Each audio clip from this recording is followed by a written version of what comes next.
한 남성이 오픈 채팅방으로 13세 미성년자를 유인하여 쏘카에 태워 성폭행을 저질렀습니다. 그런데 이미 상황을 알게 된 어머니가 쏘카에 범인의 정보를 요청했는데 담당 직원은 계속해서 무시를 했다고 하는데 도대체 왜 그랬을까요? 지난 2월 6일 오전 11시쯤 충청남도 서산시에서 30대 남성이 오픈 채팅방으로 13세의 초등학생을 유인하여 차량 공유업체 쏘카의 차량에 태워 어디론가 사라지게 됩니다. 이 과정에서 아이의 부모는 딸이 웬 남성과 사라진 걸 알게 되었고 그 차량이 쏘카란 것을 알게 되자 빠르게 쏘카 측에 전화를 걸어 남성의 개인정보를 요구했습니다. 그러나 쏘카는 경찰도 아니고 영장도 없이 개인정보를 제공할 수 없다라고 일관하며 부모의 요청을 극단적으로 무시하기에 이릅니다. 경찰도 아니고 영장도 없이 정보를 내어줄 수 없다라는 쏘카 측의 말에 부모는 할 수 없이 경찰에 신고를 했고 경찰 측은 사건 정황을 확인하고 쏘카 측에 연락을 했으나 이마저도 영장이 없다며 경찰의 요구조차 재차 거부하게 됩니다.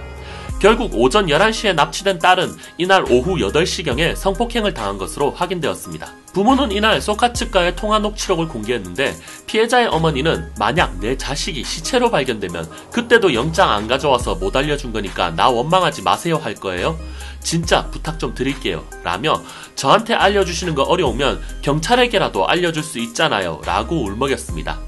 그러나 쏘카 담당자는 인적 사항에 대해 경찰 측에도 안내 드릴 수 있는 부분이 아니다 라며 단호하게 이야기를 했고 앞서 이야기한 대로 경찰의 요구에도 영장이 없다며 무시했고 피해 아이가 사건 이후 집에 돌아오고 나서야 수색영장을 발부받은 경찰은 뒤늦게라도 범인을 체포하기 위해 정보 요청을 했으나 이때는 담당자가 부재 중이라는 이유로 제출을 미루면서 계속된 논란을 낳게 되었습니다.